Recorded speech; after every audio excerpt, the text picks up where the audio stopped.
Hello and welcome to Slamfire Radio. This is episode 313 for July 18th, 2019. I am one of your hosts, Adriel. I am the other, one of the other, Trevor. And I am the other one of the other, Kelly. Yeah. McFly's not here, and the substitute for McFly's not here. What the hey? We know why McFly's not here. He McFlies. What's up with the other guy? You get anything from him? Nope. All right, then. We go to the default. He hates the listeners, and you suck. Correct. All right, good.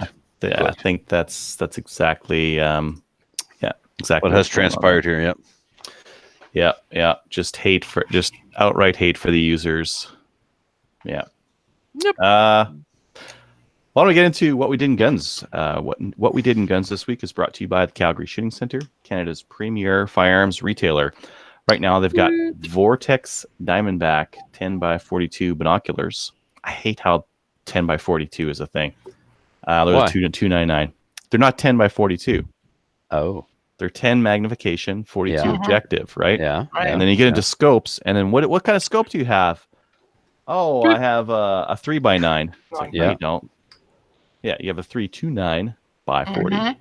Right. Yes. Yeah, you're right. Confusing. Yeah. When people tell me they have a 3x9 from now on, it's going to be one of my pet peeves. Thanks for that. Oh, wonderful. Thank you, Adriel. I'm never glad hear the end of it. Glad to have added to your complex. Yeah. I was listening to a podcast again today, and it's like the third podcast where the host said on accident instead of by accident. By accident. Drives me bananas.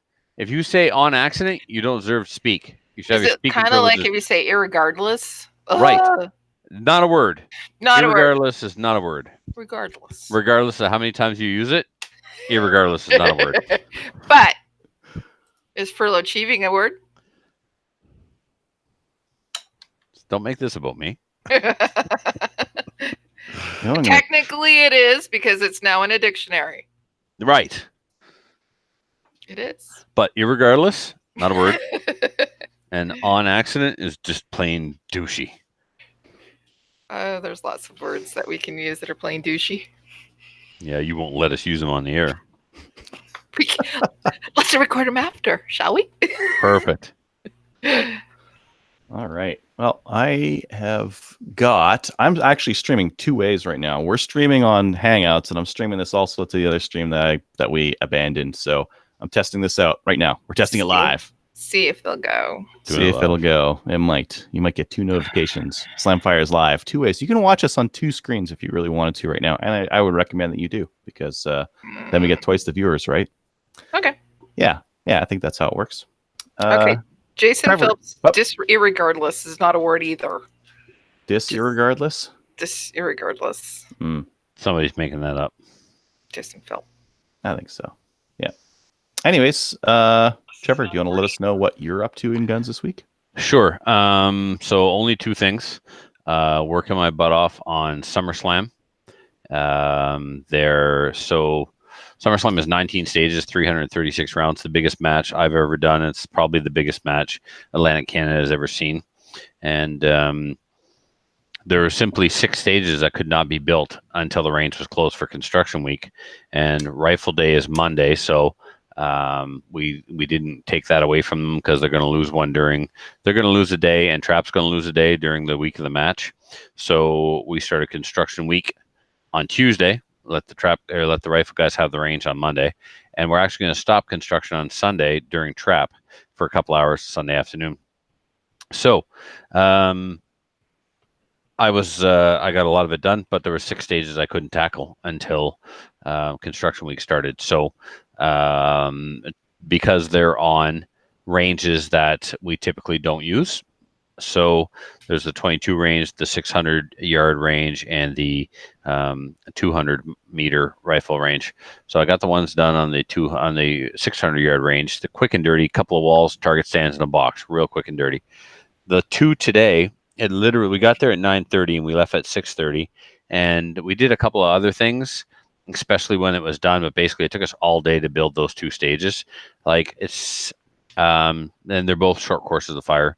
60 rounds, but I had to completely build everything, plus, put poppers in place and hook up activators for swingers and stuff like that. And everything gets staked down. The target stands, the walls, the activators, get a little plate for the stick to rest on. So everything is consistent, repeatable. So anyway, heck of a long day. Shout out to Chris Kingston for working with me all day today. It was just him and I. Fingers came by and did a little bit of stuff too. So all I've got left is stages 18 and 19. They're really simple. And then I've got to do a couple of piddly little things like, a couple of little things on a couple of stages. Simple stuff like I need to put a piece of wood, like a piece of plywood, on a barrel because they're going to lay a gun on that. So that's got to be done. Little things like that. The big job on Monday and Tuesday is going to be hanging all the targets, marking the uprights, so when the targets are replaced, they go back in the exact same position, so the view and array doesn't change, and calibrating all the steel. So we run a chronograph stage at SummerSlam where we do equipment inspection and calibrate or chronograph everybody's ammo. So the chronograph needs to be calibrated the day before the match and every day of the match, and it cannot change by more than 5% from one day to the next, or it's deemed to be not calibrated and you lose it. And the other thing you have to do is, once you have that chronograph calibrated, it's got to be calibrated with ammunition that's between 120 or 121 and 125. You can't adjust it over. You can't calibrate it with ammunition over 125 because that's the minimum power factor. You take that same gun and the same ammo and you calibrate all your steel. So what that means is you go shoot the steel in the scoring zone, or the I think they call it a scoring zone. No, they call it the calibration zone, which is what we would call the bell on the popper. So poppers are calibrated, and with this sub power factor ammo, my match ammo is consistently 121 power factor. So I go around and I actually hit every popper in the match to make sure that it falls with sub power factor ammo, and then that means that the steel is calibrated, and we should have no problems as long as they don't change. Sometimes they do change throughout the match, and that's a problem. If somebody hits it and it doesn't fall, they call for calibration. If I hit it and if it does fall, it's a miss. If I hit it and it doesn't fall, then they get a reshoot, and I adjust the popper. I don't concentrate on the bell. I try and get them to fall if I hit them in the stem, because a lot of people hit them low. So they should fall if hitting the stem. When I initially calibrate it, the rule says that I have to calibrate it by hitting it in the calibration zone. Fine. But when I show up to do a calibration call, if I hit it in the stem and it doesn't fall, then they get a reshoot. If I hit it in the stem and it does fall, they don't. So I don't, when I'm adjusting them, I make sure that I adjust them so that they'll fall when they're hit low, to give the shooter the fairest opportunity to knock the steel down. So that's a big thing that's coming up that I've got to do. And then it's just the other stuff like put out the shade tents, put out the garbage cans, cut the grass, stuff like that. So the pre-match is 6 days away, and I only have 2 stages left to build. And then it's basically just, clean up and stuff. Somebody's calling from Newfoundland. He sent me a text, said, "Hey, I know you're busy, but do you want me to try and get some prizes from local gun stores?" Yes. Don't call me now. Just go do that thing. I think it's Rick. It's one of the IPSC Newfie guys, so they're awesome for calling me or texting me and asking me if that's something that I would like. Okay, so that's it for the SummerSlam update. Actually, there are spots that have opened up. So if you're a listener and you don't know that yet, there are spots that have opened up. And I had somebody just cancel on me today. I got to get back to him, and so I've got like 5 or 6 spots opened.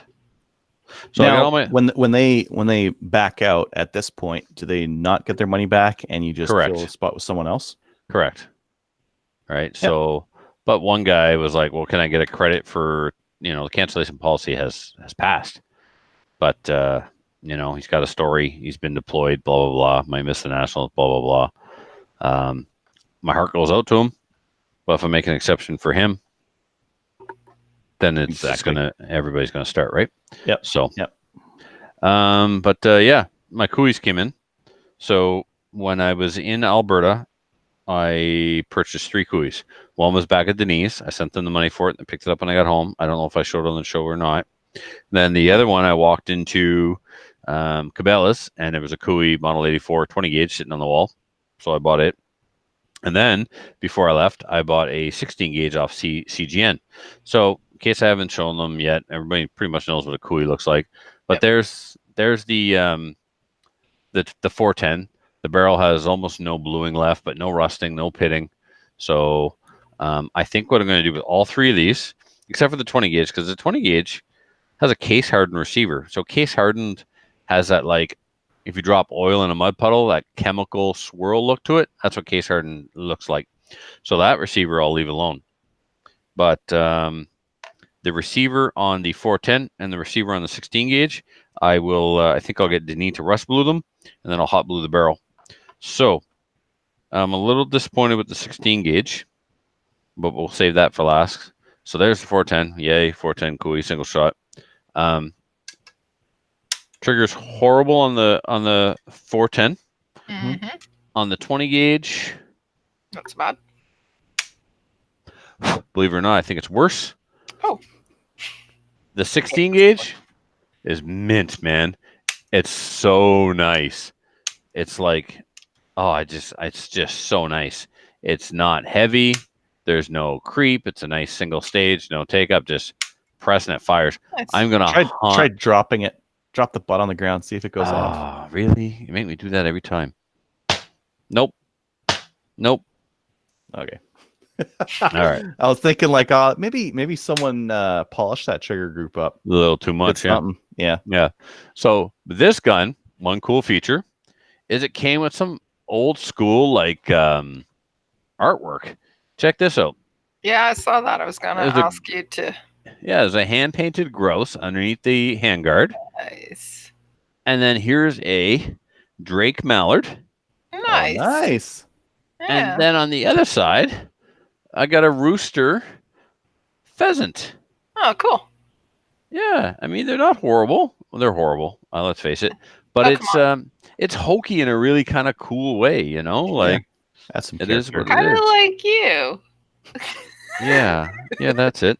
So, unfortunately, this one must be from a very early transition period between Kui and when Winchester bought them. It's my understanding that the Winchester Kuis are not as good as the regular Kuis. You guys have heard otherwise, heard nothing, I don't know. So, on one side, it says Kui Model 84, made in Canada. But on the other side, it says this. Made by Winchester Western, and in brackets, Canada Limited. And the serial number looks like it was staked on there, punched on there by a 5-year-old. Mm-hmm. And then, I like this close-up thing. Adriel's working well. Look at the fit between the handguard and the receiver. There's quite a ledge there. Mm-hmm. All the other ones fit smooth and flush. Like, check out my 12 gauge. Oh, yeah. Nicer. Yeah. Look at that fit. Right? And the other ones are like that too. So I'm disappointed that the Kui I got in 16 gauge says Winchester on it. I wanted straight up original Kuis. That wasn't in the ad. I don't know if that's something I should have asked about. It is what it is. I paid $150 for it. So, you know, and the bore is immaculate. It looks like a mirror in there. So I think it's still pretty cool. It's still pretty cool, but it's not exactly the model I was looking for. It's not uncool. It's not exactly what I wanted. So, you know what that means. Keep shopping. Yeah. I'll find another one. And Gallon is working on that 28 gauge for me. So maybe you can find an artist or commission an artist to put some game animals on it. I would 28 gauge, maybe like a mice on there. Yeah. That's what you hunt with a 28, right? 28? For what? What else? I mean, anything bigger. Yeah. Maybe a rat. Yeah, that's about it. Chip and Dale. Oh, killing the Disneys. So Bugs Bunny. And then the CFO in New Brunswick sent a email to members of the New Brunswick Firearms Advisory Committee. Okay. He wants a list of activities currently going on ranges, and activities that could potentially go on ranges, and if they are activities that are sanctioned or governed by an organizing body such as IPSC or IDPA or Cowboy Action, he wants to know that as well. So I yeah. don't like the direction of where that's going. No. I'm not sure the direction. I'm like, well, maybe he just wants to, get rid of the outlaw, make it up as you go type matches. Maybe I don't want him to do that, but maybe his head is at like only activities that are sanctioned and governed by organizing bodies will be permitted on our ranges. The next step after flanking, that, which is what? As soon as they start saying only sanction, then they're going to start mucking around with the sanctioning and what's safe and what's not. They're going to get in there and say, oh, IPSC, 10 yards. Hey, we think it should be 15 yards to steal. And now that's the thing that you guys got to do. Yeah. Well, can you say no? Can you say, talk to our lawyer and that's none of your business? It is his business because he's in charge of sanctioning ranges in New Brunswick. Everything that happens on that range, he approves of or doesn't. Yeah. And if he doesn't, he has the power to shut you down. So, something to consider. The New Brunswick range safety standards, it's not every province has their own, but we've developed our own. The New Brunswick range safety standards have the word IPSC in them. All right? Like, IPSC is a thing that happens on our ranges in New Brunswick. It's right in our range safety standards. So that's, that's good. I hope I don't know. I'm not sure what to think. Well, so you can inquire. What is this pertaining to? Yeah, I'll see what the email says later. I haven't read it yet. I just got the gist of it from Chris. Chris is the president of the New Brunswick Firearms Advisory Committee. So that's it for me, guys. Let's move on. Trevor's tired. I'm extremely tired. I was on the range from 9:30 this morning till 6:30 this afternoon, and there's been several days like that. I don't have to put in days like that, but I'd sooner put in days like that now, 6 days before we even have the pre-match. So I have this cushion of time. I don't want to leave it all to the last minute, because then if something happens and I don't have time to fix it or correct it, then I have to sacrifice or, So yeah, man, I'll work hard now and then coast into the match with everything done and all my T's crossed and my I's dotted kind of thing, right? Right. So it's just the little things that might pop up. Exactly. Yeah. So cool. I guess that takes us to me. Mm-hmm. Yeah. I went and shot some gophers in the face. How many did you get? Like 100, somewhere around there. 100, 150, somewhere around there. Kind of lose count after a while and get into some areas and you shoot like 15 in like 5 minutes. Then, you lose count. Yeah. No, it was good. The weather was fantastic. It's been raining like every day here in Alberta. Yeah. And we finally had a day where it was beautiful. It was sunny. The little gopher, like this year's batch, were out, and they're real dumb. And it was a beautiful day. You know why it's no longer raining? Because maple seed's not out of the province. Yeah, exactly. I'm back in Ontario. No maple seed events. Therefore, it's raining right now. It was raining yesterday. Yeah. Okay. Yeah. But that day it wasn't, and it was fantastic. It was hot and sunny. Lots of gophers out. Lots and lots of gophers out. I brought out my Nork bolt, and I made some like decent long range hits with it with bucket of bullets, because I have a ton of it and I got to use it. So I got out and I shot so much, and then I put my extra rounds in the bucket of bullets, and it's like, it doesn't even look like I hardly shot anything. There's a couple hundred rounds out of it, but that was good. It was a lot of fun. A lot of offhand shots, a lot of standing shots, which were really nice. And some of my prone shots were like right around 100, that kind of thing. So Cool. yeah, it was all good. Like I think a combo of like maple seed and CRPS for the long range stuff. It's like, 100 yards. Okay, yeah, I know the drop. I know how much to hold over on those, and I'm Where not were really you? facing the wind. What's that? Where'd you go? Over near Bonnyville. Okay, cool. You've been out there. Yeah, Same they've spot. got but good timing, excellent timing for the time of year, and we got busy. We got after it. With the sun where it was, if we were facing south, there was like a shadow every time a gopher would come up. There's like a decent shadow they put on.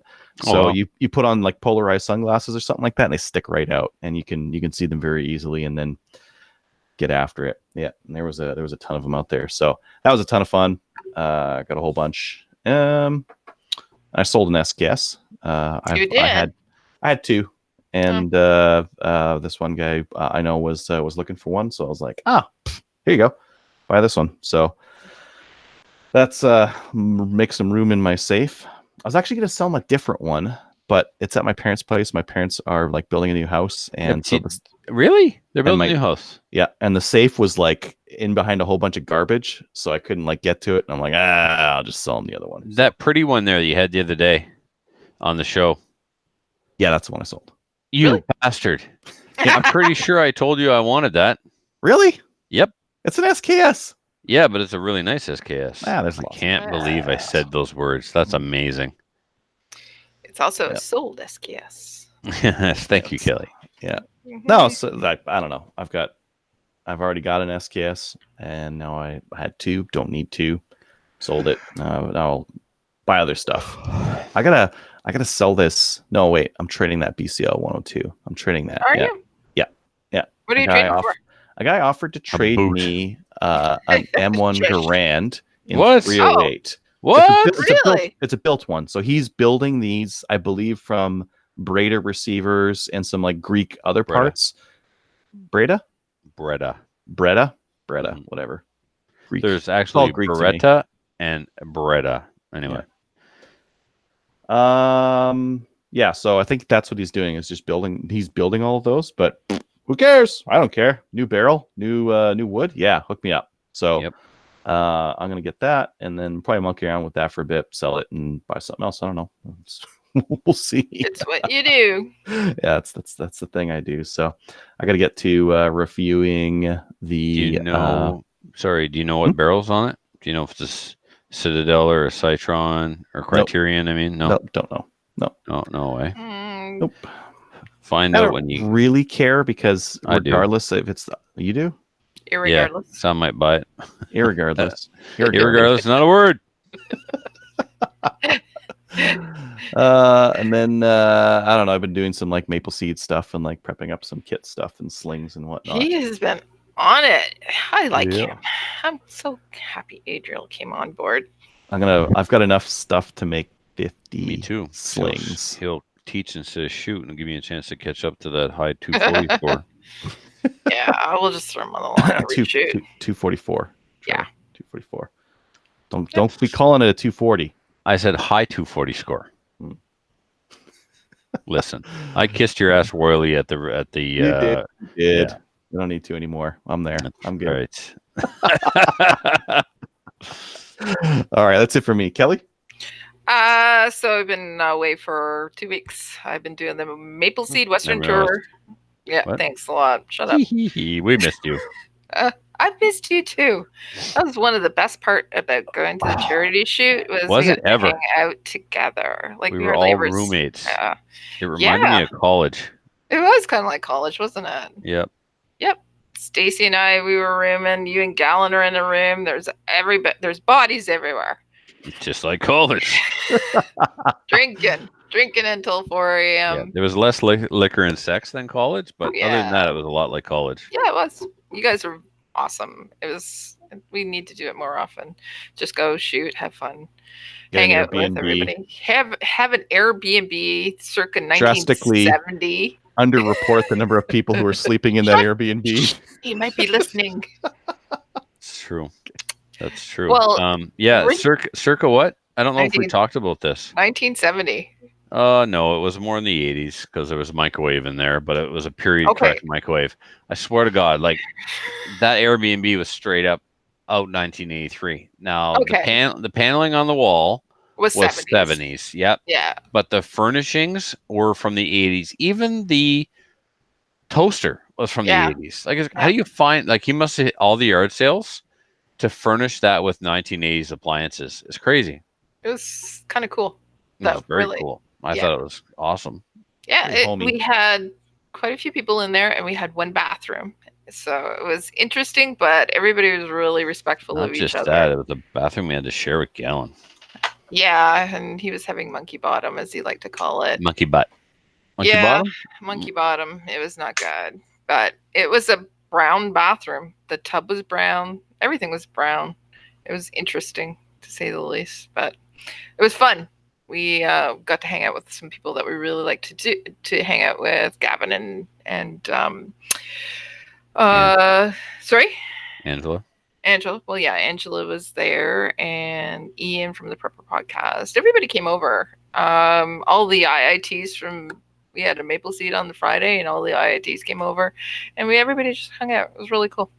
Actually, I'm going to talk about the Maple Seed Western Tour in a bit, but I wanted to talk about the charity shoot. I just wanted to say to Jason Felt, you put on a fantastic event. It was well run. The guys from Drumheller, they gave me swag. So the Drumheller District Shooters Association, I got stuff like you wouldn't believe. Yeah, see the hat? Swag. We got T-shirts, we got mugs, we got water bottles, and yeah. So I brought some stuff home for Kevin, but I also have some stuff for me too. And then we gave it out to all of our IITs. Did I not give you anything, Adriel? If I didn't, I will send you something. I don't know. Yeah. Sure. Okay. So at the charity shoot, I got a chance to talk to a lot of people, some of our other podcarters. So we got a chance to. I got this chance to shoot Adriel's WK-180. It was fun. I'm not used to shooting that style of firearm, but tried it once, and then I said, "Hey, Adriel, can I try it again?" And I liked it, so might have to get fun gun. It is a fun gun. Non-restricted. Really yeah. I went and played with Rick's new precision rifle as well. It's chambered in 6.5 Creedmoor. So he's been building it as he goes across the country. So it's got an IBI barrel, it's got a MDT chassis, but it's a really fun gun to shoot too. And it was like, yeah, it's a little bit too much money for me, but he's putting it together because it's his dream gun. So I said, you only do it once, so go and do it. Have fun with that. What else? Ian from the Prepper Podcast, he brought his Ruger his Ruger pistol carbine. I tried that out as well. That's a fun gun too. Gallon has one of those, and he says he loves it. So he's been using it. Hasn't he been using it for IPSC events? That's right. He's shooting SummerSlam with it. Is it? It's at Denise right now getting Cerakoted. Oh, what color is he doing? I have Ian's. I'm borrowing it for review. Oh, that's right too. Yeah. Yeah. I think he's doing like a flat dark earth or something, which I believe is beige. Black. You need black all the way for it. That's right. It's already black. Yeah, I know. So why do a Cerakote on it? Because apparently he's got this takedown, or it's a takedown. He's got a backpack for it, right? That it folds up and goes into. Yep. And he wants to make it the same color as the backpack. Why? Like, you either have the backpack or you have the gun. When you have the gun, you don't need the backpack. So it's not like the two are going to be together at the same time. So they need to be color coded. Really, Gallon? You're color coding your firearms with your accessories wardrobe? Like, it's his man purse. Man. Yeah. But okay. As I said, we had some great time with some of our podcasters and also our fellow listeners. I got to meet Richard Bone. That was awesome. I really enjoyed that. It's always good to see Dick Bone. Yeah. Mm-hmm. And some other people as well. What else? I saw Doug Rodenbush. He's watching tonight, so hi, Doug. And Yeah, I just had a really, really good time at the charity shoot. Best thing about the charity shoot, though, was getting to hang out with everybody. And it was also, yeah, Trevor. Yeah, what's up? Yeah, so we were all part. I listened to the last week's podcast, by the way, and we were all part of the ploy to get you to shoot a little bit extras, on the El Presidente stage. I'm well aware. Yeah. Yeah, it was fun. Yeah. It was good. It was good to see you losing your mind a little bit. I was let in on the joke by the RO in the first 2 minutes. Really? Yeah, James. true story. James. I knew something was up almost immediately. It was too obvious. I thought we were friends, James. What are you doing? I just can't see you suffer like this, Trevor. Suffer? I mean, yeah, they're mean. Suffer. I'm shooting, man. It was awesome. The Drumheller Ranges. I went to a lot of ranges last week or the week before. Drumheller Range was fantastic. It's beautiful. It's probably one of the most beautiful ranges I've ever seen. Incredible. A little muddy, but it was beautiful. And Terry, who is the president, he's a fantastic guy. We also saw Rick and James. James, I'm no longer your friend because you let Trevor in on this. But they were fantastic guys too. And they, as I said, they gave us all this swag. It was awesome. What else? Oh yeah, we did Maple Seed. So Stacy and I, we flew out together from Toronto. We even sat beside each other from the Toronto flight. Oh, no way. Yeah, we were able to arrange that to Calgary. Then we went and we picked up a car a little bit of ways from the Calgary airport because we saved $600. Yeah. And then we went back to the airport, picked up Gallon, and then we made our way to Drumheller. Fantastic time. We did 7 events. So we did Drumheller, we did Chaz, we did Sherwood Park, we did Lloydminster, Rosthern, Regina, and then we finished off in Winnipeg. Every single event was pretty fantastic. There was some great participants. There was some rain. There was a lot of rain. There was I thought it was going to snow at Sherwood Park, seriously, in Lloydminster. 5 degrees in the morning and it was raining. It was horrible. I'm back in Alberta. Yeah. We were thinking it was going to snow. Hey, Trevor. Yeah. Yeah. So I got to hang out with Yolanda in Lloydminster. Yeah, I heard. Congratulations. I'm really happy for you. She's fantastic. I've never met her in person, but what? Yeah, I've talked to her like 1,000 times, but I've never met her in person. So it was the first time I got to meet her. And how amazing was that? Yeah, she's pretty amazing. So she is. Yeah. So I just want to say hi. Hi, Yolanda. I was getting pictures from you guys. I was getting pictures from Stacy. Every a-hole who hugs Yolanda needs to send me a picture to remind me that it's not me being hugging of the Yolanda. Yep. We were a Yolanda sandwich there for a while. Sorry, that made me purr a little. I just loved hanging out with her. She couldn't she couldn't stay all long. She was on her way to Edmonton, but she made a point of coming by the range. So of course she did, because she's awesome. Yeah, she is. We also met lots of listeners at every single one of those events. Some people that write into the show regularly or listen, so we gave them some swag and told them I'd say hi. Hi, guys. We did catch... sorry, I did not catch the plague from Gallon. Gallon was so sick. He was like... he finally got sick? Yeah. So by the time you reached Winnipeg, we were staying with the range host, Bren.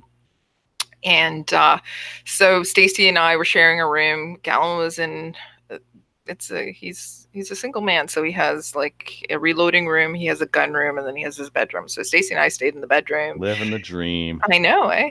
So Gallon was staying in the gun room, and then Bren was staying in the reloading room. And where was this? In Winnipeg. I know. Whose place? Bren. He's Bren. He's the president of the club there. So Gallon was so sick, he kept everybody up all night, and Bren kept referring to his patient zero. He was coughing like you wouldn't believe. As I said, he had monkey bottom. It was everybody who shook his hand. We were telling them to, wash, and we actually bought hand sanitizer so that we attached it to our range bags so that we could Brilliant. wash after. It's a good idea. Yep. I wasn't sick. Stacy wasn't sick. Gallon was That's sick. the first. I know. Gallon says every time he flies, he gets sick, but I mean, he had been on the ground for days. But every time he flies, he gets sick.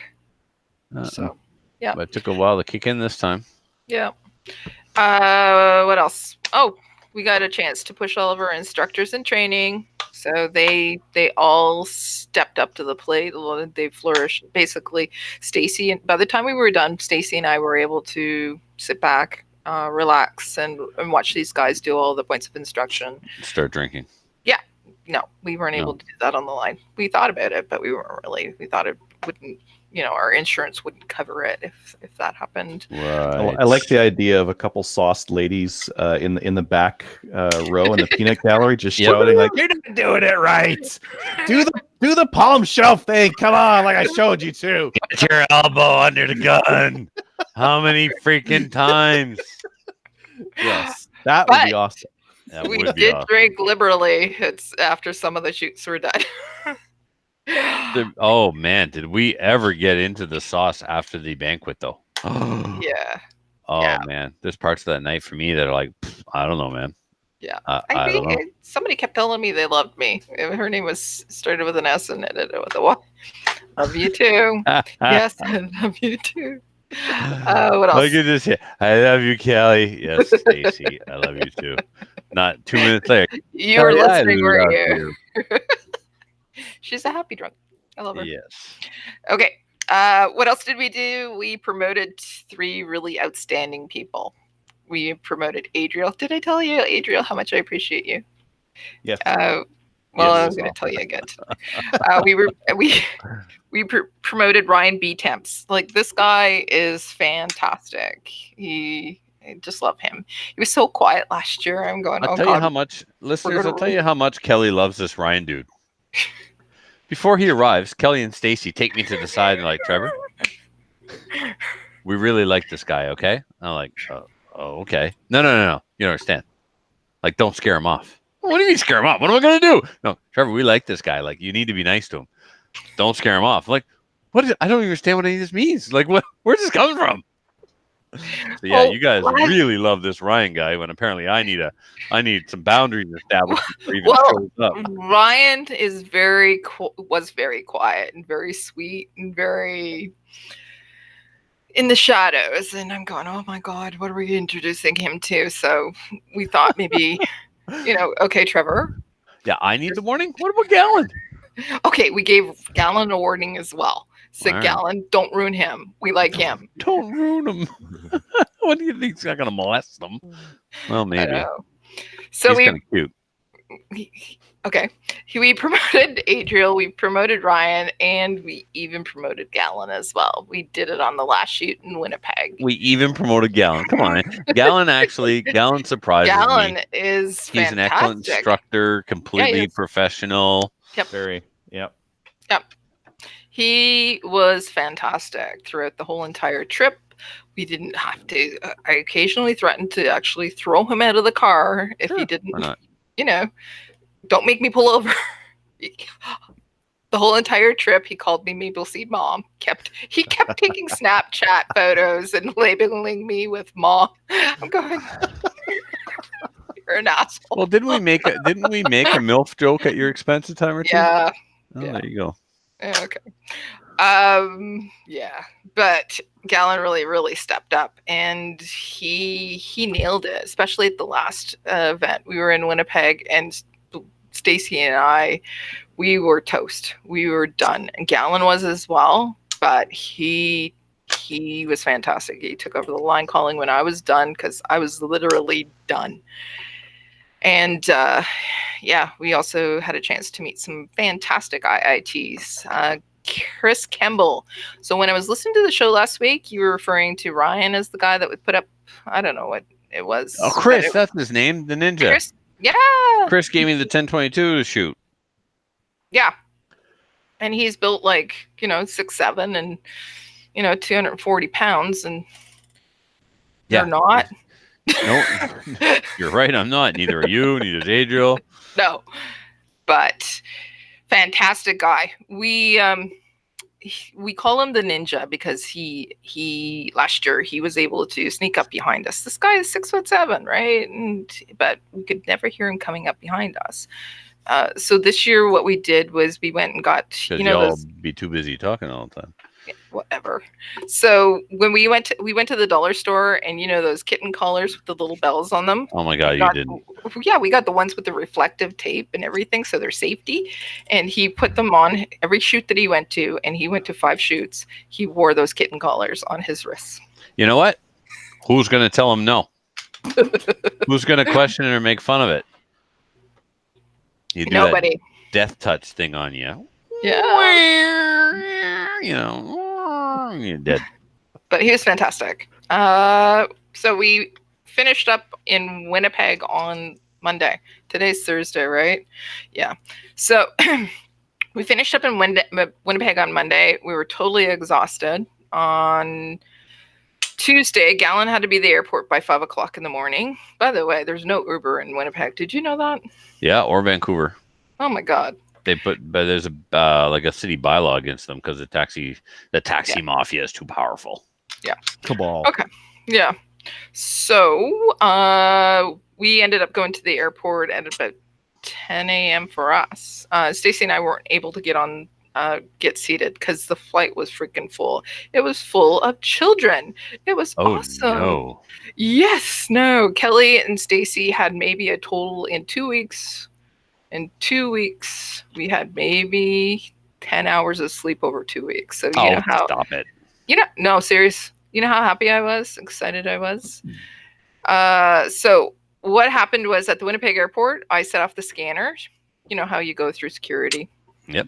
I wasn't able to finish my coffee either, so I dumped that. Went through the scanner, set it off. I'm assuming it was because of gunpowder. So. I was scanner. Yeah. I've never set the scanner. The puffer. The puffer. Only thing? the swab.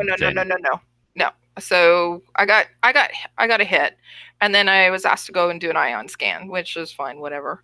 So I got ion scanned, and it was fine. I passed it, so they let me go. What did we get hit on though? I don't know. I'm thinking it was probably gunpowder from my the metal detector you walk through doesn't do gunpowder. The only time they're going to get a gunpowder is if they swab you and put it into the machine. No, some of the fancy US ones, they have puffer things. You go through, you put Yeah. your hands up, it puffs air around. It's never got anything off me. I've reloaded the same day and gone through one of those puffers and shot the same day and gone through one of those puffers. No Graham Foote said he also got hit at Calgary by the same thing. So it is what it is. Yep. As I said, the flight was full. So what they did was they sat me with, so the receipts themselves are 3 and 3. So they had 3 children under 5 over on the left, sorry. And I had a window seat, and then I had 2 moms beside me. And these moms were maybe 30 years old. They were, knitting. They're yelling at their children, telling them, be vegans or whatever. And there was no entertainment on the flight. So before the flight boarded, they said, was it Air Canada or WestJet? No, WestJet. So they said it's not working. So we recommend that you go and buy magazines or something to take on the flight. I said, perfect, no problem. I got that covered. Because High Capacity magazine came the day before I left for Calgary, and I wanted to read it. So here I was sitting in my seat for 2 hours, and I was reading my High Capacity magazine while Mom and other mom was sitting beside me knitting with their children. And then they actually saw my magazine, and they promptly turned and wouldn't let their children see what I was doing. And no one talked to me. So I was actually very happy about that. Excellent. I was cranky and nobody had to talk to me. That's awesome. Oh, that's the other thing. It's the first time ever I had seen Adriel tired.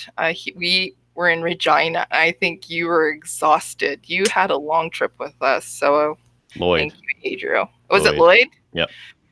I think you're like the Walking Dead. That's how we get. After 2 weeks, it's kind of like we're done. Yeah, there's some good days and some bad days. Like if you can get to sleep the night before, half decently early. That helps.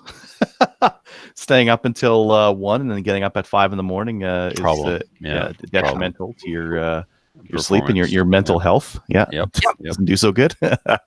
We pretty much always get up at about 5 o'clock.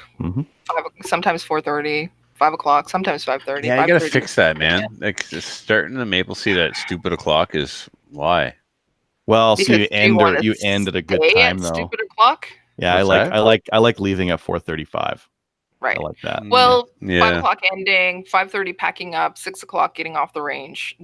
But if we're doing like a fall shoot or a spring shoot, like darkness happens. Yep. Like so. Yep, very true. Yeah, so darkness does happen. Yeah. Welcome to Canada. Oh. Yep. So that's it. I spent 2 weeks in a car with Galen and Stacy and nobody died. It was awesome. And I had the best time of my life. Really, I did, because I got to hang out with all my best friends. And, well, Kevin was missing, but that's it. So, yeah. And, yeah, just a reminder, everybody, that the CCFR calendar, the deadline is July 31st. If you're interested, send me an email at kellywheaton@firearmrights.ca and kelly.wheaton. Or also, we're having CCFR Ladies' Days, where we have a bunch of them. Like, we're at the 20th right now that is being planned for across the country. So if your range would like to host a Ladies' Day event, also send an email to me, kelly.wheaton@firearmrights.ca, because we would love to sponsor you. Just saying. And Are we doing one? Are we doing one at my range? You guys haven't sent me anything. Oh. I'll talk to Lisa, but yeah, that'd be neat. Okay. Yep. Well, I have to talk to Terry too. Send them a little something. Okay. Oh, that's it. All your stuff. All right. Pretty much. All right. Why don't we go into upcoming events? The one I have here is the Meaford Steel Challenge. It's going on September 7th, 8th, and 9th. They still need some ROs. So come on out and meet some great shooters. And Kelly. Ryan McLean, tactical teacher, and Greg May will also be there working the event. If you're interested in helping out, send in a message to the Facebook group or email Chris at psoc.ca. Next, let's head into some of the news here. The first news was the CFAC members. Have you guys seen this? Some of the CFAC members were stepping down just before. Like they have Tracy a went term. live about that. The one who was a shooting victim from, was it Polytechnique? Yeah. She stepped down because the committee is basically not anti-gun enough. Yeah, she thinks that she's being used as a political pawn for the Liberal Party. Duh. They're not kowtowing to her demands of removing all firearms from everybody. Yeah, so. And I mean, it's okay that the Liberals have that committee just for the sake of having it and aren't actually using it for anything. You know, to their constituents, it looks like they're tough on gun control. Right. But in reality, it's just there to look like they're tough on gun control. Right. Remember, under the Liberals, we got more black guns into Canada than we did under Harper. We're continuing to get more. Yep. That's right. So Heidi Rathbun, and it was also the chair of the committee as well. He stepped down too. Yeah. Yeah. Now they're also just on 2-year limits. So if they decide like their 2 years coming up right away, maybe they're just like, we're you guys aren't banning the assault guns with them shoulder things that go up, and we're out of here. But maybe they had to get out of there anyways because it came up to their 2-year term, right? Their 2-year term would be in September, wouldn't it? That's when they were. I think that's when it was. I don't know. It seems like a powerless, useless thing at this point. So yeah, just haven't really been following it that much. All right. Why don't we talk about the UN Armed Treaty? Yeah, did you guys hear about that one? So the this is something that we the federal government had agreed to a year ago, maybe. This is there was a couple different things. This is a UN arms treaty for small arms and non-small arms. The piece that we're most interested in this is in the small arms because it has some ambiguous wording in it that could mean lots of different things. and primarily it's ceding control over your own firearms laws to the UN, which is never really a good idea. Anyways, we are going to enact that arms treaty on the eve of the federal election this fall, which seems kind of strategic in terms of timing. I'm not actually sure what this means because I looked through it and there's some like markings and there's some other non-proliferation stuff in there that we shouldn't be selling guns to warlords in Africa or something like that. But I don't remember doing that anytime recently, so I'm pretty sure I'm covered for that. Are you sure you sold an SKS recently? That could have made its way to Africa, I guess. Yeah. That was interesting. And this last one, this is actually out of Edmonton, so a little bit. I've been arguing with some people on Reddit about this one. There was a Canadian couple that was the article says Canadian couple shamed for kissing behind dead lion in safari photo, and this is like the nicest title I could find because all the other titles were pretty heavily editorialized, but. In general, this couple that owns a taxidermy business here in Alberta shot a lion and took a picture in front of it, and some people got their britches in a bunch. I saw somebody standing there with a sign that says "I am Cecil." You know, like everybody needs a cause, but why don't you pick like people causes, or like go take care of the animals at the SPCA that are truly neglected as a result of human abuse, right? Yeah, the lion was harvested legally. For all you know, somebody ate some of the lion meat. They generally do use the meat locally. Like you can't ship it back because of but somebody's eating the meat, so good enough. So that means it's not just trophy hunting because the carcass is getting used. So stop calling it trophy hunting.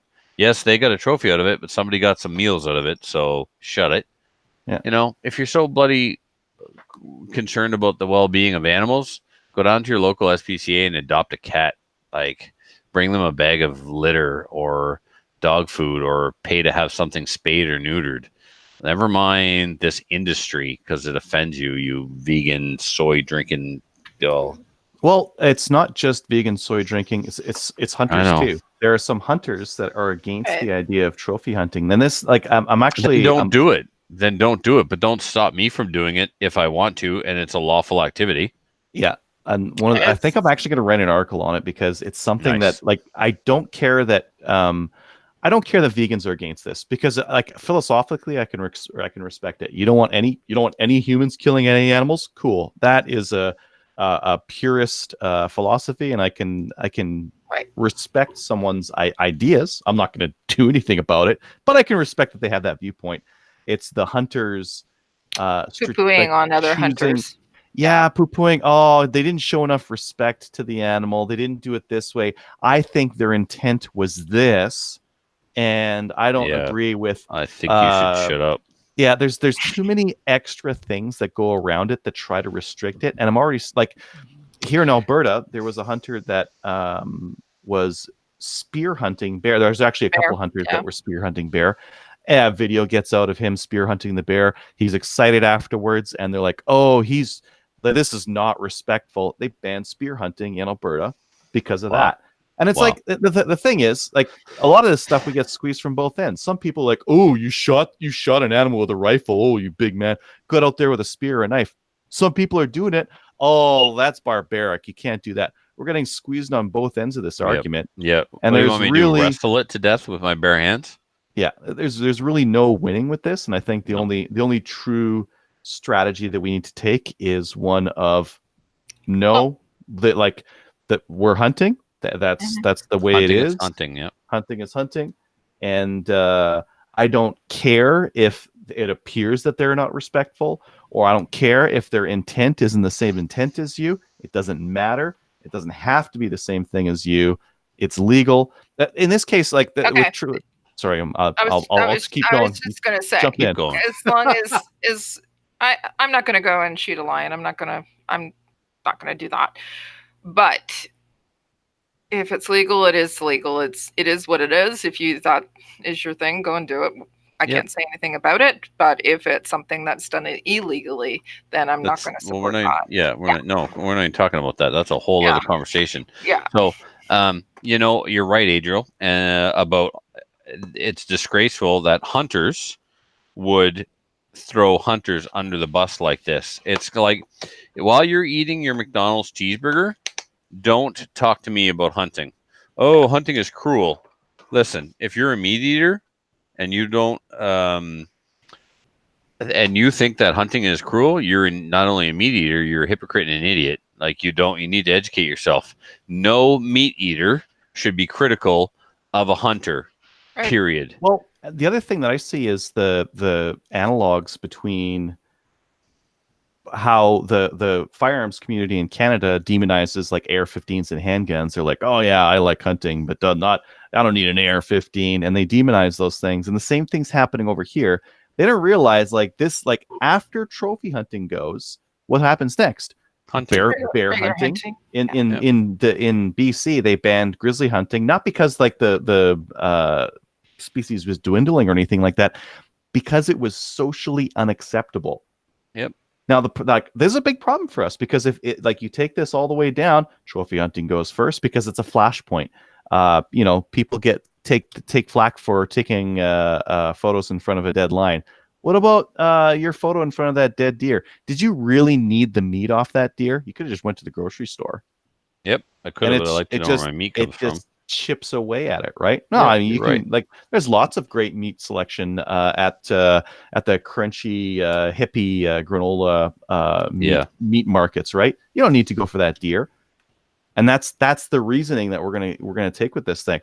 We need to have trophy hunting, and we need to have trophy hunting as a thing, so people see it and they know it's legal, and at least we have something to argue about that's not us. And if you're a hunter, and you don't approve of it, that's fine. Don't do it. Change the channel.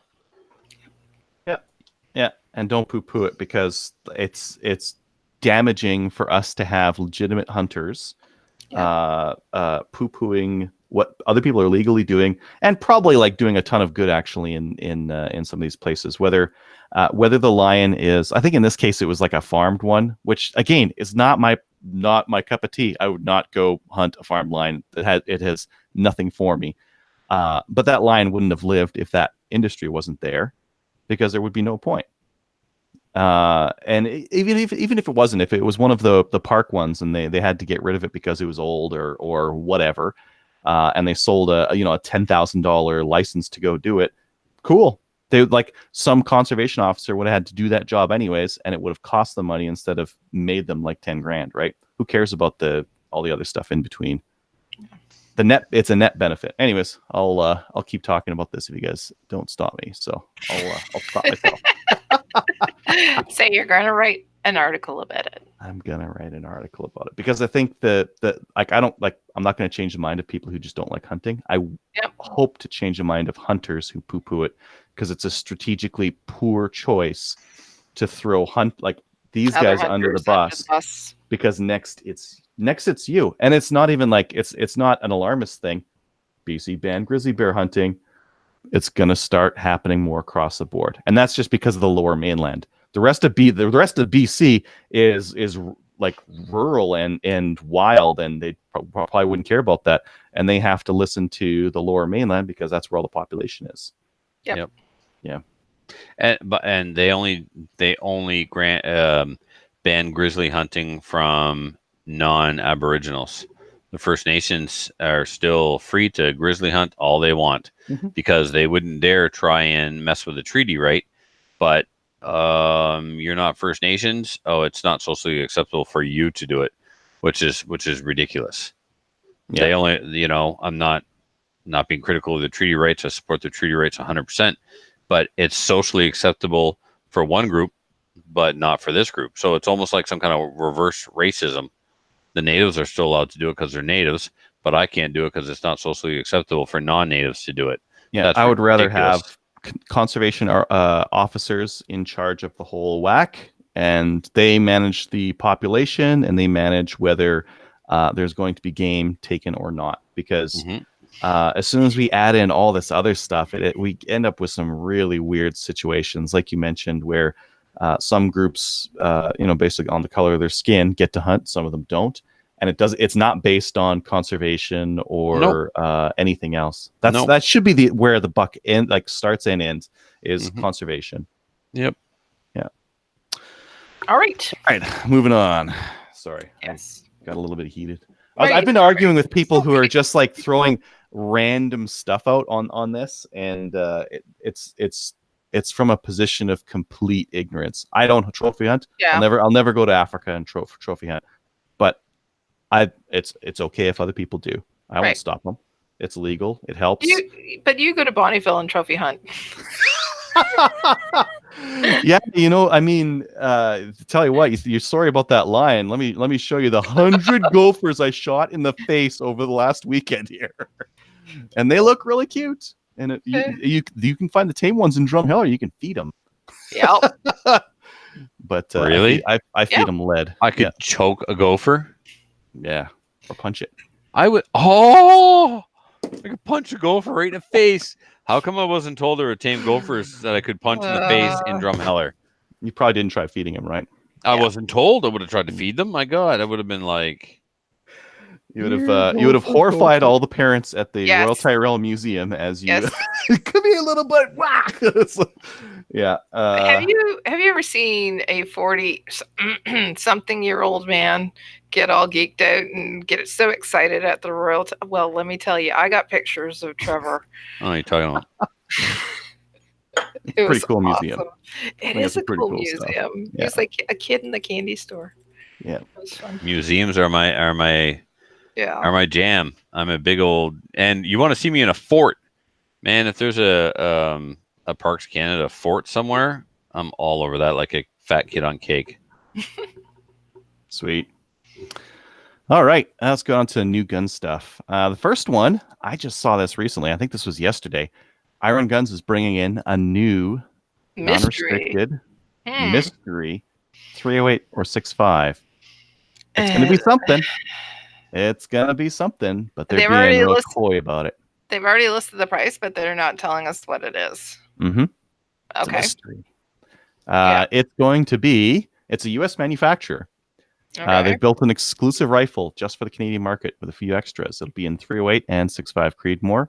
It'll be 8 to 8.5 pounds. They're going to have a 15-inch rail with an 18.6-inch custom fluted barrel. It's probably just that Troy. Custom flash nope, suppression. because it's exclusive to Iron Guns. So it's not the Troy. So there's two possibilities that are bouncing around my head. One, NEA is licensing it to not only BCL and Troy, but a third manufacturer. The second one, which is probably more realistic, is I was looking at Coat of Arms had a video from SHOT Show, and Radical Arms has the RMR 10, which is going to be a non-restricted 308 for Canada. It's a special 308, doesn't match the other AR-10s, so it's AR-10-ish, 1550 Canadian, which is less than the Stag. So very interesting. 1550 is less than the Stag? That's total for the whole rifle. That's not a receiver set. 1,550. Yeah. Okay, the Stag is up around 2, isn't it? Yes, the Stag is 1,900 to somewhere around there. Yeah. 1550 finished, ready to rock and roll. So, yeah. So, RMR 10. Mm-hmm. Maybe that's what it is. There's a lot of people guessing. Some people are saying ACR-ish for $1,500. I don't think so. They said it's going to be ready to ship from the manufacturer to Iron Guns in 3 weeks. So they're already cranking these things out. Yeah. Very interesting. And the price is good. And yeah, we're getting some real good 308 semi-autos, non-restricted in Canada. Yep. I'd love to see a couple more of the AR-15s in there just to like get the competition going a little bit more. But I'm happy with all these as well. CCFR's Ultimate Choice Gun Giveaway. Kelly, do you have that open? Yeah, I do. You want to read this out for us? So they've already done a couple of the ultimate choice contests. This one is number 3, and the deadline on it is July 25th, 2019 at 6 p.m. Eastern Standard Time. Although I think it's actually Eastern Daylight Time if we're doing this correctly. The ultimate choice gun giveaway contest, it began on July 2nd, and as I said, it's going to run till the 25th. The deadline, as I said, is at 6 p.m. Eastern Standard Time. And the contest is, God, I can't even speak, is sponsored by the Canadian Coalition for Firearm Rights, it says, and no purchase is necessary, but if you're going to do it, what you have to do is you go to the firearmsrights.ca, you go to their website and you click on enter here. If, as I said, it's no purchase necessary. How you enter is anybody is eligible to win the contest. You have to do one of the following. So a $25 donation to the contest. For each $25 donation, you will give basically one opportunity to win. You can do a handwritten 1,000-word essay. Get right on that. Adriel, you should be doing this right now. Handwritten. Handwritten. Nope. What was it, 1984? You'd be all over I it. think that's because they have to have a free option, right? Some contests you got to do that. Yeah. So for the $25, going back, for the $25 donation, you're going to get one of the embroidered patches of the CCFR patch and one of the Civil Advantage patch for free for entering. Okay. Now the next piece, as I said, is 1,000-word essay on how to bring about change in firearm regulation here in Canada. And then you submit it. So those are the 2 ways that you can enter. The prize is basically, it's a choice package, and this is being basically supplied by Select Shooting Supplies. So thank you, Dean. You have an ultimate hunting package. In that you got a Weatherby Mark 5 added. It's a Weatherby Mark 5. I can't speak. I had noticed. Needed all the listeners that have fast forward 3 minutes ago. Mossberg Silver Reserve in 20 gauge. You got a Ruger 1022, Nikon Monarch MS4 to 60. You got a Nikon P3. I'm just. This is taking so long. I don't even know what you're talking about anymore. Yeah. So that one is the ultimate. Shush. CCFR's got a contest. CCFR's got a contest. Go to their website. Check it out. Awesome. Right. Next. They got a package for competition. They got a competition. They got one. This is why I don't keep ammo in my gun room. I'd shoot myself. And then you go and go to the website. You can check out everything that's there. The Beretta back there, I could probably get the job done with. Score a second mark in it before you. So dark. Next, the Durham Outdoors is bringing in the Hara Arms AR-15 straight pull charging handle. So if you prefer the charging handles on the left-hand side that are fixed on there, that's where they're supposed to be. That's kind of neat. I like the compact ones that stick in closer to the receiver because it's less in the way. I don't even really run an extended charging handle on mine, and I game with my AR-15s. I just don't feel the need. Really? Yeah, I do. I've tried, but I get a good enough grip on that thing as is. And half the time, if you need to use your charging handle in a match, it's because things have gone wrong. Yeah. And then you got to mortar it. And I've mortared my rifle a couple times. And then things have really gone wrong. Yep. I bought this Raptor for my AR-10, but it's DPMS Gen 2. Which is really the perfect size for an AR-10. If you don't know what a GPMS Gen 2 is, listeners, there's a couple of different patterns of AR-10 rifle. There is no mil-spec. Most of the ones out there are the DPMS pattern. Well, DPMS came up with a Gen 2, and it's halfway between an AR-15 and an AR-10. Everything's really cool. Just a little bit bigger than an AR-15 and a little bit smaller than an AR-10. It's perfect. The barrel shank is incredibly small on them. Really? Where the barrel extension is. Yeah, that's small as well. So I like the Gen 2. I wish more rifles were made in that pattern because I think it's a better pattern. It's a more modern, smaller. I think you'd end up with a lighter weight rifle after you made one of those. Absolutely, you would. Yeah.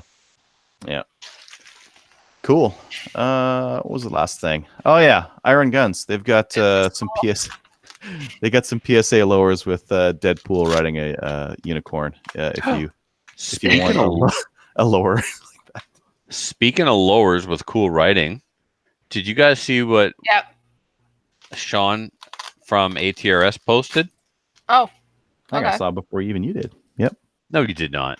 Yeah. Oh yeah, I did. That is not true. Mm, You were trolling me again. no, I saw it before you did. How did you see Really? it before me? Why didn't we talk about this in what we did in guns? There's a special receiver being made for Trevor. Yeah, that's kind of cool. I saw it on Facebook before you did. Oh, well, That's all it. right, fair enough. And you know what? When I saw it, in my defense, I was driving, so I didn't really look that closely at it. So that's my defense. Yeah, I was looking at Facebook while I was driving, but not closely. And Really? no, Really? not really. I don't know. Maybe. Are you a cop? Am I being pulled over? Yes. Am I being detained? Yes. I was both speeding and Facebooking today when two RCMP drove by me. They must have been playing on their phones because they didn't catch me.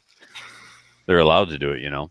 Anyway, what was I talking about? Oh yeah. So when I saw the lower, it had the really cool selector options on it of the middle finger and the peace sign, and you don't get to get those. And did you see the serial? I did. So I thought, wow, that's cool. I want that. And then when I got home, I looked at my phone properly and realized that the serial number on said rifle was my last name. I thought, Yep. I bet this is mine. Well, they're not giving it to No. somebody else. No, you can't sell it either. Yeah. No, never. Yeah, you won't do that. Cool. Okay. But Deadpool riding a unicorn, that's pretty cool. You got to admit. Is there a link to this? I'd like to see this. Yeah. Yeah, it's in the show notes. That's the thing we use. Deadpool. Yeah, This it's a cartoony thing very we cartoony. use. Yeah, sometimes we're not on our phones. I was monitoring the Facebook feed. Oh, okay, good. Since Since it's you were the animated. Okay, yep. since you were monitoring the Facebook feed, YouTube, were you monitoring Yes, that's YouTube? what I meant. I was monitoring YouTube. Yep. What do we got over there for listener feedback for the YouTube version? A lot of hey, how are you? Stuff like that. There was a shameless plug for Chris's Chris Martial Arts Campbell. Academy, which is in Winnipeg. No. And it's in no, Saskatoon. sorry, Saskatoon. Yep. Momentum Same Martial thing. Arts. Same thing. Say it again, Winnipeg, Kelly. Saskatoon. Momentum Martial Arts in Saskatoon. Momentum Martial Arts in Saskatoon. Yeah. So if you're looking for a place to train and get beat up, go to Momentum Martial Arts in Saskatoon. He specializes in kids. Well, not really, but they can And probably beating beat them up. I Trevor. mean, anyone can beat up a kid. You just like they're small. You just give them a kick or something. But how many? And Like, what's the cutoff, right? When do you become overwhelmed by the swarm? I think I could do hundreds before I got bored. Before I'm Really? like, you know what? Yeah, this is You enough could not kicks. take on hundreds. You would get You tired. Get tired? I don't know. I mean, you got feet, you got fists, you got elbows. I mean, Yeah, but they bite. dude, mm, swing a couple of hundred fists and elbows and tell me you don't get winded. oh, you'd get winded for sure. But like Yeah. tired, like bored after Bored. 100. Yeah. Oh, okay, so Jeez, so in this version we have unlimited stamina. It's attention span we struggle God, with. where are we going with this? So how many kids could you beat up before getting bored? I don't know, man. It depends on the reaction of the kids, right? If it's entertaining to me, right? they might cry in all sorts of different weird ways. And you'd be like, Right? that I haven't heard before. Or if I get like a bitch, please, you hit like my grandmother, you know, like, oh, bring it, Pipsqueak. Yeah, Anyway. your grandma is very mean. Okay, so nothing else on YouTube there? Well, then we got Doug. Doug says Trevor may not be able to strangle a bear with his bare hands, but You went there. I was trying. You interrupted me, Matthew. Anyway, he doesn't think that I could wrestle a bear with my bare hands, but I probably choked a cougar or two in my day, whatever that means. And that's it for all the entertaining ones, anyway. Everybody says hi. That's it. Good stuff. All right. On to listener feedback. Listener feedback is sponsored by Armory DC Gunsmith. Armory DC Gunsmith is a full-service gunsmith who specializes in firearms refinishing. He offers hot bluing, parkerizing, and Cerakote finishing, as well as wood refinishing. Check out his online inventory of new and used guns, firearms, accessories, optics, and more at dcgunsmith.ca. Our listener feedback is from Jason. In a recent episode of Slamfire Radio, it was mentioned that the TNW 1919 belt-fed machine gun was available in Canada as non-restricted in 30-06 and 308 for around $12,000 with 4 cloth belts. Do you have any more info on this? I have a buddy who has been itching for this. Thanks, Jason. First of all, who's your buddy? Because apparently he has a lot of money. Go ahead. You can tell him now. Durham Outdoors has one. They have a TNW M37 30-06. M37 feed from either side. Comes with a tripod, 200 round ammo links. That's not the belt one. I can't even remember what the belt one was that we're talking about. There's a couple of them out there though. There's a couple of different places that are offering these. So take a look around. Search M1919 Canada. There's a couple of places selling them. That's we found it. Yeah, entirely unhelpful, but that's the spot of the show that we're at. Yeah. If you'd like to send an email to us and have it not answered, head on over to your email program and send an email to slamfireradio@gmail.com. Also, stop Facebooking us. Just email, please. Don't send us PMs on Facebook. Yes. Don't send Trevor PMs on Facebook. Send Trevor PMs. Don't send Slamfire PMs because you can't check them on your phone. You have to be on your computer. No, you can check them on your phone. It's a pain, but you need that page thing. Yeah, you need the page app. That's right. I don't want the page app. So you'll get an answer, but don't hold your breath, kind of thing. Yeah, and it might be a real crappy answer because they'll be asking something about New Brunswick, and I'll answer it. I'll just do a real crappy job. Perfect. Yep. Podcast app reviews. We have one from Peach777 in Canada, rating 5 stars. Title: Best podcast ever. I almost said podcart. Whew. I know, we're conditioned. It's awesome. Review: It's my go-to podcast, the only one I can't miss. Wish I would have discovered it years ago. Great job, guys. Brad from Medicine Hat. Well, that's Brad. Brad. That's a good guy. A good Thanks, guy. Brad. Yeah. Shout outs. Trevor?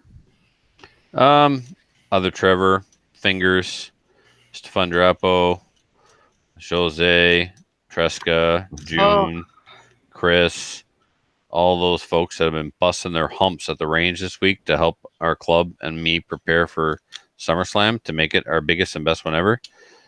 Couldn't do any of this without that amazing team of people helping me. You guys rock. Thank you so much. I wish I could come out just to shoot it. Maybe I should do that next year. Do it. Jump on a plane. Come out and do it this year. I'll put you in. I got a You're couple like, spots. what's your round count's like 336. I'll give you the ammo when you get here. Like I love it. 336. That's minimum. You're gonna need what? 600? 600? Depends how much you suck. You're not. No one's doing it in 336. I mean, as a rule of thumb, we take double. Yeah. Because misses, and because possible reshoots. Yep. So when I put that number out, and listeners who are coming to Slamfire or to SummerSlam, I apologize that I did not get the round count out sooner. I never got around to putting it in the tablet, so I never actually calculated, the total round count. I said it was going to be like 300-ish, and typically it is. But man, somebody told me I was 100 rounds more than nationals. I don't know if that's true. I didn't look at the nationals one. Sweet. But yeah. Anyway, so now people are like, damn, I can't fly with that much ammo. Can I? You're going to mail it? Yeah. Some people are going to ship. Some people are going to ship. Some people are going to fly with some and buy some when they get here. So I've got X Metal products, and Denis has some in the shop as well. So everybody should be okay. Just sell some X Metal bullets at the match. Doesn't work like that. I don't sell it on site for cash. You gotta purchase it through their website. Send me the receipt as proof of purchase. Show me your PAL. I give you the product. Oh, it's not gonna work. There's no reception out there. Not really, no.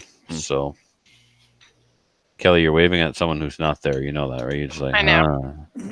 Yep. All right, I'm tired and I gotta smoke a cigar. Let's end this. Kelly. Thing. I have a few shout outs. I wanted to say hey and shout out to my fellow podcutters. Great to see you. Stacy and Gallon for spending 2 weeks in a car with me. It was awesome. Amazing. Adriel, Gallon, and Ryan, congratulations on being a full instructor, to the many IITs who came out. You guys were fantastic for stepping up. It was awesome 2 weeks. And also to our listeners and everybody that said hello at the shoots. I just wanted to give a shout out to you guys too. Cool. That's it. I got a shout out to Adam from Adam G is a 3-gun shooter. He kicked my butt when he came out to the June match, and I got second. As I was telling my wife, like, oh man, Adam's in my division. I get second. I'm never getting first. He shot at Prairie Fire in limited division, which limited is the most limited division that we have. That it's no magnification on your optic, regular pistol, regular shotgun. Whereas TAC Ops, you get a scope on your rifle, and open, you get whatever you want, basically. And these days, whatever you want, it usually includes a mag-fed shotgun and an open pistol, crazy red dot compensated, whatever. He beat everyone from limited. He got top time. He smoked everyone. He's an incredible shooter, and that's a pretty incredible achievement to go in limited and just beat everyone. Everybody. Yeah, fantastic shooter. And then Patreon supporters. We have a new Patreon supporter, Cam. Now, Cam, did he email in his address? He did. He's okay, good. All over that. I will send a patch and stuff to him. And if you're listening and you're like, oh man, I didn't get a patch, but I'm a Patreon supporter, like, email us again, and I will put one in the mail one of these weeks. And one of these weeks, we'll actually put out an episode. We'll do that too. Yep. If you don't like the Patreon thing, but you got to buy stuff from Cabela's, go to our website, click on the little link for Cabela's, and it'll be like, we told Cabela's about you, and whenever you buy something, we'll get a little kickback. Doesn't cost you anything, just so that it's them giving us extra money because we sent you. Please join one or more of our national firearms associations, such as the CCFR. Check us out on Gun Owners of Canada, and like us on Facebook. See you next week, everyone. Sweet.